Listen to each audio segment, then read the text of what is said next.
네, 오늘 이 시간에는 우리가 지난 시간에 이어서 여호수아서를 계속 보면서 오늘 아이성 전투에서의 패배에 대해서 함께 살펴보면서 우리가 주님의 말씀을 나누기를 원합니다.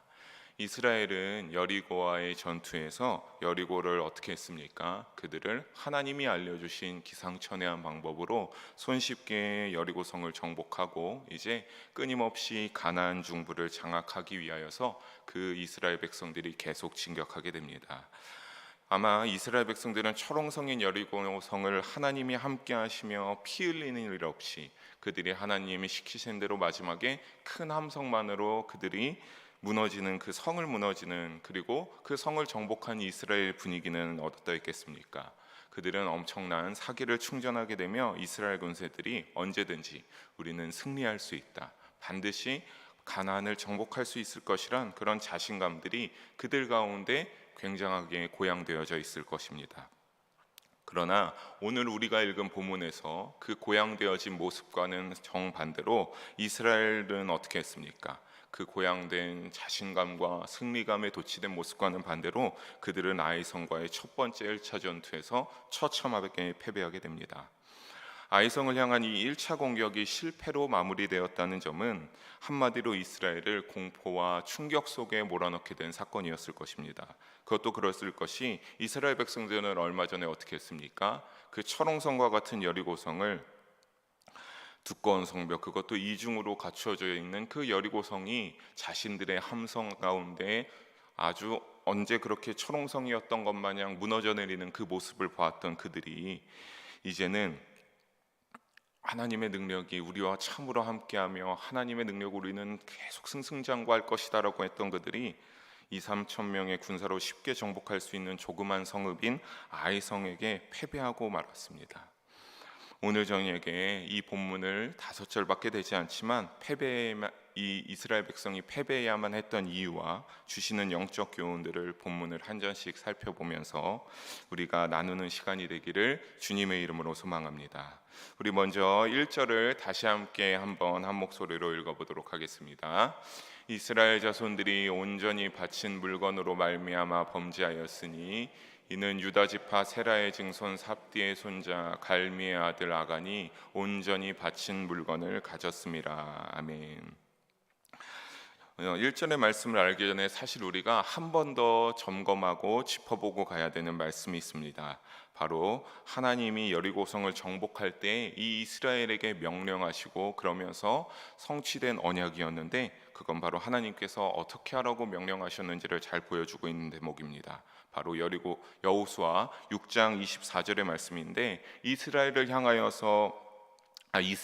여리고 성을 향하여서 진격할 때에 그렇게 해서 그들이 여리고성을 분명히 이기게 될 터인데 하나님이 그들에게 반드시 명령하시면서 약속하신 것이 있었습니다.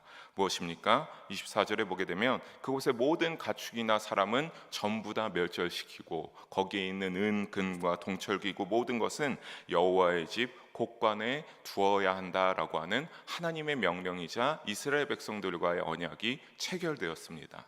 이것이 체결되었기 때문에 하나님께서 이스라엘 백성들에게 철옹성이라고 하는 그 여리고성을 손쉽게 정복할 수 있는 피 한 방울 흘리지 않게 하는 그러한 역사를 이스라엘에게 베풀어 주셨습니다.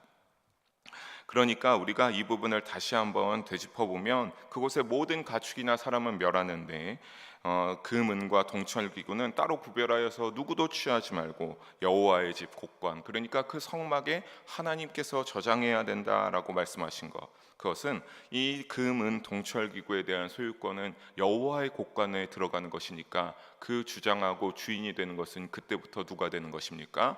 바로 하나님 여호와가 주인이 되시는 것입니다. 거기에 대해서는 그 어느 누구도 막론하고 심지어 지도자라 할 수 있는 여호수아라 할지라도 멋대로 쓸 수가 없는 그러한 금은 동철기구였습니다. 그 주인은 하나님이고 하나님이 어떻게 하시겠다라고 했을 때 그때에서야 그것들을 사용하고 어떻게 다룰지 결정할 수 있었던 겁니다. 하지만 그 마음 내킨 대로 처분할 수 없는 그 존엄한 금은 동철기구가 여호와의 집으로 곳간으로 들어가야 되는데 그것을 누가 손댄 것입니까? 바로 아간이 하나님께 온전히 바친 물건을 자신의 욕심이 나서 자신이 그것을 훔쳤습니다. 그런데 우리가 1절을 봤지만 아간에 대하여서 그냥 단순히 아간이라고 두 글자의 이름만이 기록되어져 있지 않습니다.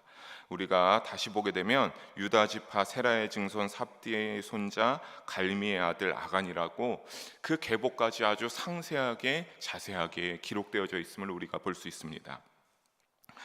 이는 어떤 것을 우리가 알 수 있습니까? 하나님께서 이 아간에 대하여서 아주 자세하게 모든 것 하나 빼놓지 않고 다 일거수일투족을 알고 계셨다라고 하는 겁니다. 아간이 태어날 때부터 그의 조상들로부터 하나님이 모르시는 것은 하나도 없었습니다.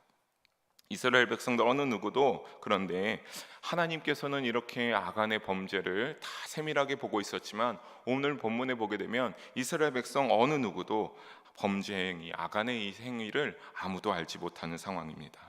헌데 하나님께서는 이와 같은 아간의 범죄 행위면을 아실 뿐만 아니라 무엇을 다 알고 계신 겁니까? 그가 어떤 사람이며 너가 누구에게 태어나서 어느 집안에서 자라왔는지 하나님께서 아간의 세세한 모든 것들을 매우 자세하게 정확하게 알고 계셨습니다. 이처럼 사랑하는 성도 여러분, 하나님께서는 자신의 백성들을 향하여서 어떻게 하시는 분이십니까? 아주 세세하게 세밀하게 들여다보고 계신 분이라는 사실을 우리도 또한 잊지 말아야 합니다. 그래서 마태복음 10장 30절에서는 무엇라고 예수님은 제자들에게 말씀하셨습니까? 너희에게는 머리털까지 다 세신 바 되었나니 라고 예수님께서 제자들을 향하여 말하였고, 또 다윗은 시편 139편 7절과 8절에 하나님의 시선을 향하여서 고백하기를 주의 영을 떠나 내가 어디로 가든지 주의 앞에서 피할 데가 없다라고 하면서 하늘에 가도 거기 계시고 내가 스올에 가도 거기서 하나님께서 계실 것이다 라고 다윗은 고백하였습니다. 사랑하는 성도 여러분, 항상 하나님께서 오늘 우리에게도 동일하게 주목하고 계신다는 사실을 의식하고 우리가 어떻게 살아야 되겠습니까? 하나님 앞에 결탄코 부끄러움 없이 없는 삶을 살아가기 위해서 매진할 수 있는 우리 모든 성도님들 되시기를 주님의 이름으로 권면합니다. 우리는 흔히 말하기를 남에게 어떤 일이 있을 때, 남이 속상한 일이 있을 때, 또 나에게 속상한 일이 생겼을 때 저도 쉽게 말하는 것이 하나님께서, 주님께서 다 아셔서 판단하고 돌아봐 주시며 언젠가 그것들을 다 보응해 주시고 우리의 삶 가운데 그것들을 인도해 주실 것이다 라고 나의 사랑하는 자에게, 나의 지인에게 그렇게 권면하고 말씀하셨던 적이 있었을 것인데, 우리가 그 말 그대로 언제나 우리를 세밀히 주목하시는 하나님의 눈을 의식하는 삶의 자리가 되시기를 주님의 이름으로 부탁드리겠습니다. 그래야 우리가 어떻게 되기 때문입니까? 하나님의 진노를 멀리하게 되고 우리가 빛과 소금된 삶이 되어 늘 주님과 동행하는 삶이 이루어져서 마음밭에 돌뿌리와 가시나무 그 모든 엉겅퀴를 우리가 제거하는 일에 지속적으로 꾸준하게 매진해 나갈 수 있기 때문입니다. 사랑하는 성도 여러분, 우리가 이런 믿음을 갖추어서 천국을 향한 믿음 구원의 열매를 맺을 수 있는 그 30배, 60배, 100배의 풍성한 열매를 맺게 되는 우리 모든 성도님들 되시기를 주님의 이름으로 축원합니다. 그런데 우리가 말씀을 자세하게 1절을 다시 보게 되면 이 하나님의 진노, 하나님이 아간에 대하여서도 분명히 진노하신 것은 맞겠지만 하나님께서 진노하신 것은 그냥 아간 한 명에게만 끝나는 것이 아니라 그 범위가 이스라엘 자손 모두에게 진노하셨음을 1절의 후반부에서는 보도하고 있습니다. 우리는 여기에서 굳이 개인의 죄인데 왜 그 아간에게서, 아간이 그 죄의 결과로 심판받고 죄의 결과를 맞이함으로써 끝나는 것이 아니라 그 아간이 지은 죄악 하나로 이스라엘 백성 전체에게 하나님이 진노하시고 하나님이 그들 모두에게 책임을 묻고 계시는 상황을 목도할 수 있습니다. 왜 굳이 작은 죄악일 수 있는데 그 작은 죄악을 전체에게 묻고 또 그 죄악이 이스라엘 전체가 지은 것이라고 하나님께서는 이스라엘을 향하여서 책망하고 계실까? 우선 그것은 이스라엘 민족의 특수성에 있습니다. 우리가 잘 아는 것처럼 먼저 이스라엘은 누구로부터 다 태어났습니까? 한 조상에게서 나온 혈연 공동체입니다. 게다가 하나님 한 분만을 믿고 섬기는 언약 공동체로서 서로가 서로에게 영향을 주면서 서로에 대하여서 책임을 져야만 했던 운명 공동체였던 것입니다. 그렇기에 아간이 행한 범죄는 우리가 말씀을 보는 상황에서는 그냥 아간이 지은 죄악 하나라고만, 그냥 도둑질 하나, 그 하나님 앞에 건드려서는 안 될 것을 건드리는 범죄를 저질러서 아간 하나만 끔찍한 형벌을 받게 되는 하나님의 심판이 임했어도 되겠지만, 그것이 아니라 공동체 전체의 범죄가 되고 그 책임 역시 이스라엘 공동체 전체가 져야만 했습니다. 마찬가지로 예수님으로 인하여서 새로운 언약 관계에 있는 오늘날의 우리의 교회 공동체도 마찬가지입니다. 예수님으로 말미암아 우리가 누구와 언약을 맺고 있습니까? 하나님과 언약을 맺고 있습니다. 우리가 어떤 언약을 맺고 있습니까? 우리가 예수님을 통하여서, 길과 생명 되신 그분을 통하여서 우리가 예수님을 믿게 될 때 하나도, 한 사람도 빠짐없이 하나님의 나라에 들어가는 구원의 천국을, 그 구원의 축복을 누리게 될 것을 우리가 언약으로서 맺지 않았습니까? 우리도 그렇게 볼 때면 새로운 언약 관계에 있는 우리 교회 공동체도 그때와 동일하게 마찬가지라는 소리입니다. 예수님으로 말미암아 우리가 하나님과 언약을 맺고 있는 공동체로, 그 공동체에 속해 있는 한 사람 한 사람이 서로의 고통과 책임을 함께 나누어져야 합니다. 이에 대해서도 사도 바울은 이러한 교회의 특성을 로마서 12장에서 설명하기를, 사람의 몸에 비유하여 설명하면서 각 지체가 기능과 모양이 다르지만 연합하여 한 몸을 형성하고 또 서로가 서로에게 영향을 주고받아 서로에게는 반드시 절대로 없어서는 안 될 존재라고 그렇게 설명하였습니다. 사랑하는 성도 여러분, 우리 영일교회가 머리 되시는 예수님 안에서 하나가 되고 서로가 서로의 귀한 지체가 되어서 영향을 주고받고 책임을 나누어야만 하는 그런 분리될 수 없는 존재입니다. 사랑하는 성도 여러분, 이처럼 서로가 깊은 관심과 사랑으로 대하는 공동체의 삶을 살아가는 우리가 되기를 바랍니다. 내 입장만 생각하는 그러한 이기심에서 벗어나고 무관심에서 탈피하여 서로 우리가 배려하고 섬기면서 그 상대방에게도 주님의 귀한 영혼이, 주님이 귀하게 보시는 영혼이 깃들어 있는 것이라고 생각하면서 우리가 서로 사랑하고 배려하고 관심을 가지고 끊임없이 믿음의 길에서 낙오되지 않을 수 있도록 서로 붙잡고 함께 가야 되는 줄로 믿습니다. 우리가 그렇다면 이러한 질문이 떠오를 수 있습니다. 왜 우리가 이러한 것을, 내 믿음을 가지고 내가 구원을 위하여서 내 믿음 지키면서 살아가기도 힘든데 왜 이렇게 살아가야만 됩니까? 라고 할 수도 있지만, 그렇지만 우리가 그렇게 그 서로를 사랑하면서 하나된 공동체로서 나아갈 때 우리가 이룩하는 모습이 있으니 그것이 바로 에베소서 4장 13절의 모습입니다. 우리 에베소서 4장 13절 한 목소리로 한번 읽어보도록 하겠습니다. 우리가 다 하나님의 아들을 믿는 것과 아는 일에 하나가 되어 온전한 사람을 이루어 그리스도의 장성한 분량이 충만한 데까지 이르리니. 아멘. 우리가 어떻게 된다라고 보도하고 있습니까? 개개인이 거룩한 지체가 되어서 자신의 책임과 직분을 온전히 감당할 때, 그 한 사람 한 사람이 온전한 사람이 될 때 한 사람도 빠짐없이 그 사람들이 공동체가 되어서 예수님의 장성한 분량에까지 이르게 되는 공동체가 이루어지기 때문입니다. 사랑하는 성도 여러분, 우리가 서로 사랑하고 배려하며 방금 말씀처럼 예수님의 장성한 분량까지 우리의 믿음이 이루어져서 또 우리 영일 공동체가 그 모든 사람들이 하나 될 때 또 이 영일교회 공동체가 믿음의 장성한 분량에 이르는 공동체가 되어가기를 주님의 이름으로 축복합니다. 본문으로 돌아와서 이스라엘 백성들은 이 아간의 범죄를 하지만 아무도 알지 못했습니다. 하나님께서 진노하시고 하나님께서 이와 같이 하나님의 상태가, 하나님의 마음이 참으로 불편한 상황이었음에도 불구하고 아무도 알지 못했습니다. 더군다나 2절을 보게 되면 여호수아가 여리고에서 사람을 아이성으로 보내면서 뭐라고 명령하고 있는 것을 볼 수 있습니까? 우리 2절 함께 다시 한번 읽어보도록 하겠습니다. 여호수아가 여리고에서 사람을 베델 동쪽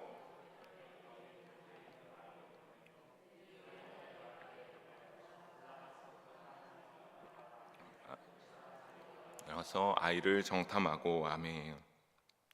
2절을 보게 되면 여호수아는 이제 그러한 것이 아니라 어떻게 하라고 있는 겁니까? 너희가 이제 여리고에서 사람을 아이성으로 보내어서 정탐하고 올 것을 명령하고 있는 광경을 볼 수 있습니다. 이스라엘 지도자 여호수아의 명령에 따라 이 선택된 정탐꾼들은 어떻게 했겠습니까? 그들은 짐을 챙겨서 아이성을 향하여서 정탐을 가서 정탐을 마치고 돌아왔습니다. 그래서 정탐을 마치고 와서 여호수아에게 보고하기 시작합니다. 우리 3절도 함께 다시 한번 읽어보도록 하겠습니다. 여호수아에게로 돌아와 그에게 이르되 백성을 다 올라가게 하지 말고 2-3천 명만 올라가서 아이를 치게 하소서. 그들은 소수이니 모든 백성을 그리로 보내어 수고롭게 하지 마소서 하므로. 여호수아 8장 25절의 보도에 따르게 되면 이 아이성의 거미는 남녀 도합 다 합쳐서 12,000명이었습니다.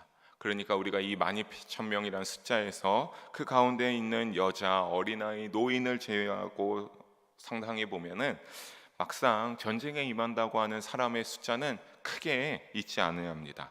상당히 적었으리라고 볼 수 있습니다. 정탐꾼들은 이러한 아이성의 상황을 정확하게 예측하고 어떻게 한 겁니까? 여호수아에게 돌아와서 이 아이성의 상황을 아주 정확하게 기가 막히게 맞춰서 보고했습니다. 그러니까 이렇게 해서 우리가 손쉽게 이길 수 있다. 아이성은 여리고성과 같이 다르게 우리가 쉽게 정복할 수 있을 것이다 라고 하면서 뭐라고 여호수아에게 말합니까? 수고롭게 하지 마소서라고 정탐을 다녀온 사람들이 여호수아에게 말하였습니다. 사랑하는 성도 여러분, 여기서 수고롭게는 히브리어 원어로 테야까라고 하는데 노력하다, 애쓰다라는 의미를 가진 야가의 능동형으로서 피곤하다, 지치다라는 의미를 가지고 있습니다. 그러니까 이 말은 무엇입니까? 원어에 따른 뜻으로 보게 되면 여호수아여 피곤하게 하지 마소서라고 말하고 있는 겁니다. 그러니까 우리가 무엇입니까? 이러한 작은 성 가운데 여호수아여 피곤하게 할 필요가 없습니다. 우리가 그냥 적당한 숫자로 가서 쳐들어가면 금방 우리가 이 아이성을 정복할 수 있으니까 피곤하게 할 필요가 없다라는 의미로 이와 같이 수고하지 마소서, 피곤할 필요가 없습니다 라고 정탐꾼들이 여호수아에게 말하였습니다. 하지만 그것은 굉장히 드넓은 장소에서 싸울 때나 숫자로 압도하여서 짓누를 수 있는 그러한 상황인 것을 우리는 잘 알 수 있습니다. 그런데 당시 아이성의 위치는 정탐꾼들에게 뭐라고 말했습니까? 여호수아가 정탐꾼들에게 아이까지 올라갔다 오라고 했습니다. 그냥 가는 것이 아니라 정탐하고 와가 아니라 올라갔다 오라고 말하였던 것처럼 아이성은 상당히 고지대에 위치해 있었습니다. 그래서 사진을 보게 되면 아이성의 당시의 위치가 이와 같은 지금 터로 나누어 있는데 저 정중앙에 보이는 터인데 이것이 위에서 찍은 사진으로 그렇지 당시에는 해발 800m 정도의 위치에서 주위 높은 곳에 속하여 있었고 사면이 트여 있어서 감람산, 여리고성까지 잘 볼 수 있었던 그런 위치에 작은 여리고성이 위치해 있었습니다.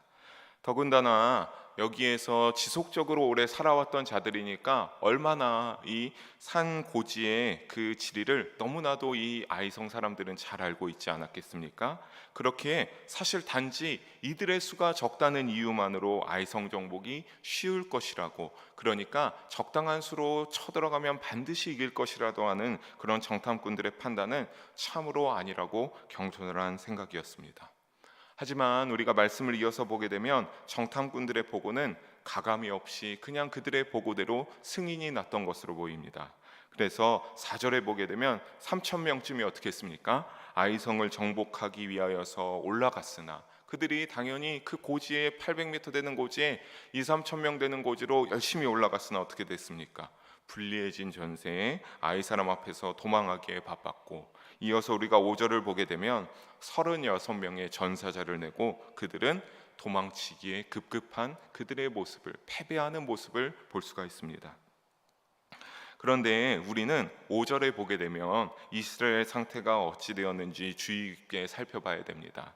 이들은 패배하고서 36명이 죽게 되고 도망치게 되는데 우리가 5절 후반부를 보게 되면 어떻게 되었습니까? 그들이 백성의 마음이 어떻게 되겠습니까? 녹아서 물같이 되었다라고 보도하고 있습니다.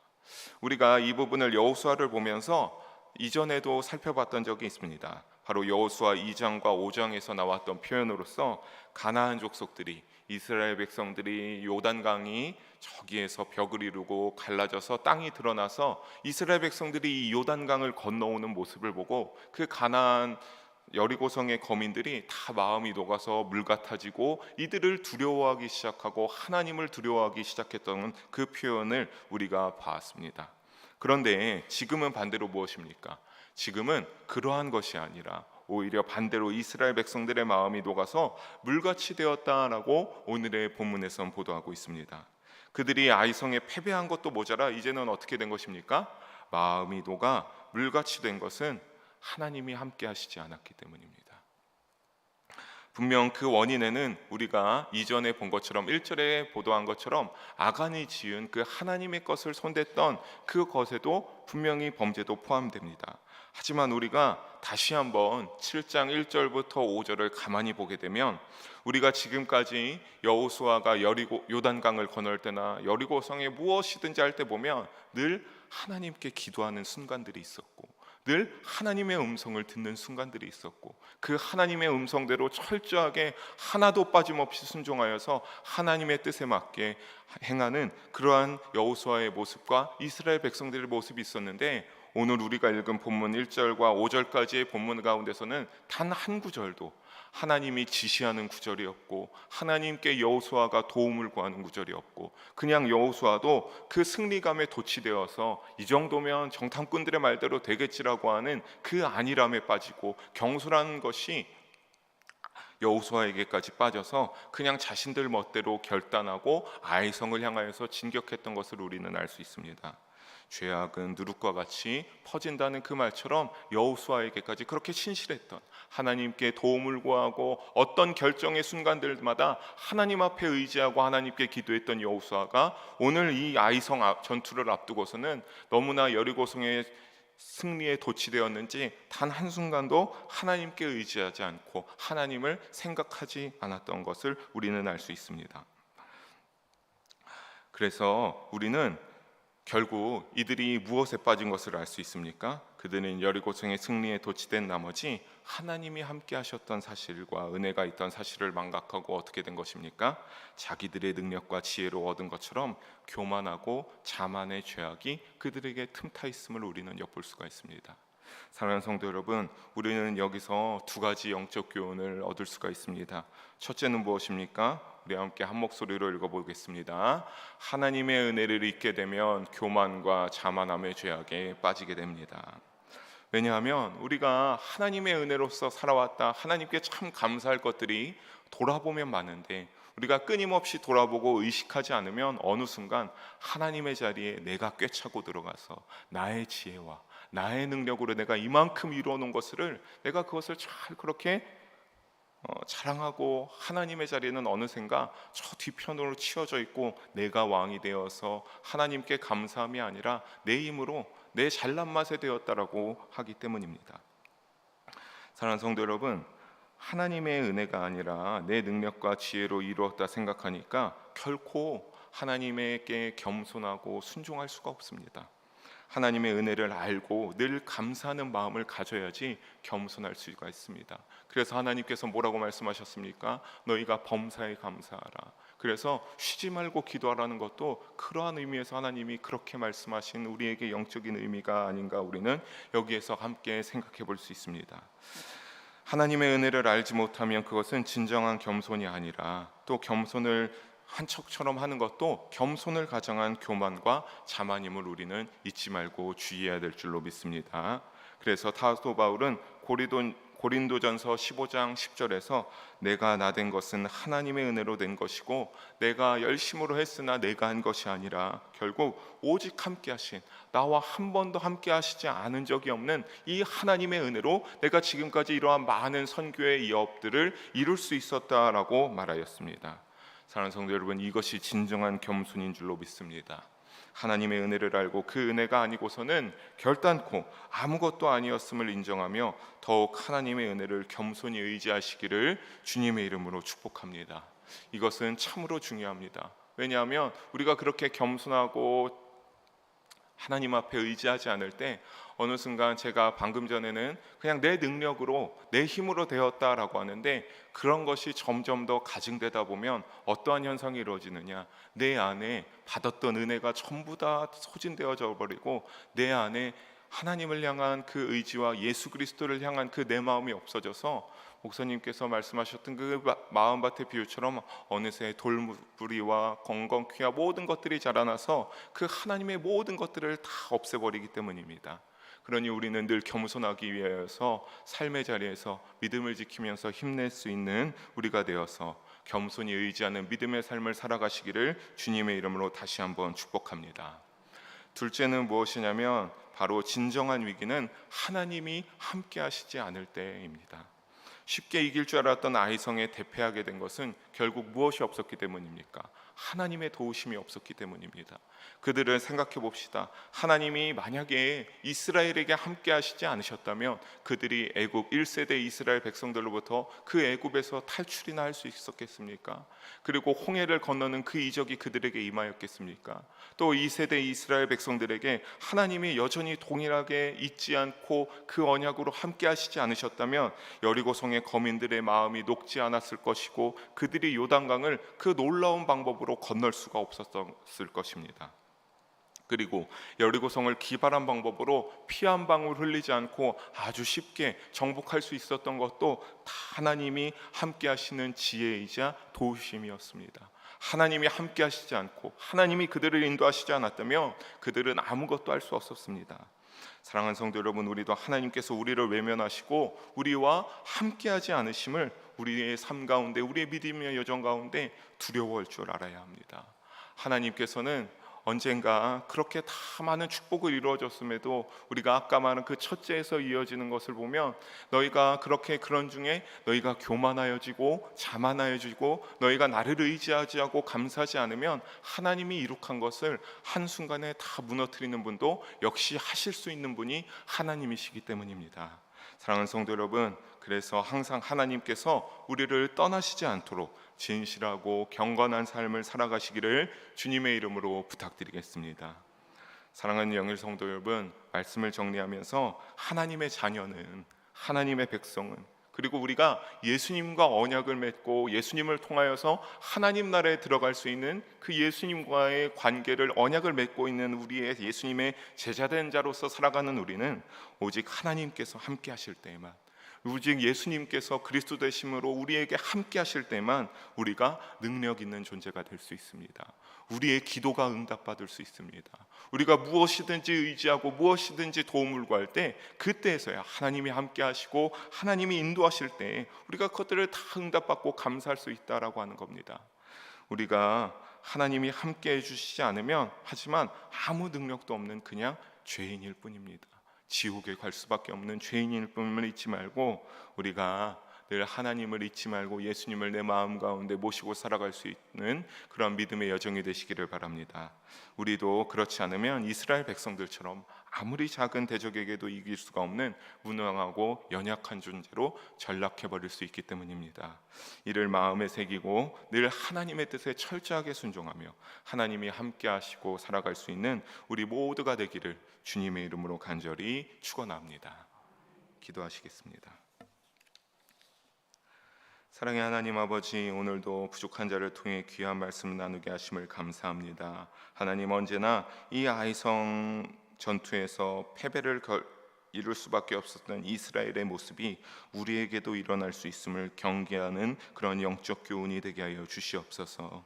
그래서 늘 하나님을 의지하고 예수님을 모시고 살아갈 수 있는 우리의 믿음의 여정이 되어서 하나님이 인도하시고 하나님이 도우시는 믿음의 자녀들, 하나님의 자녀들이 되게 하여 주시옵소서. 그래서 이 땅의 나그네의 여정을 마치고 하나님 나라에 들어가는 구원의 축복을 반드시 누릴 수 있는 우리 모든 영일 성도님들 한 분도 빠짐없이 될 수 있도록 도우시고 함께하여 주시옵소서. 사랑이 많으신 예수님의 이름으로 기도합니다.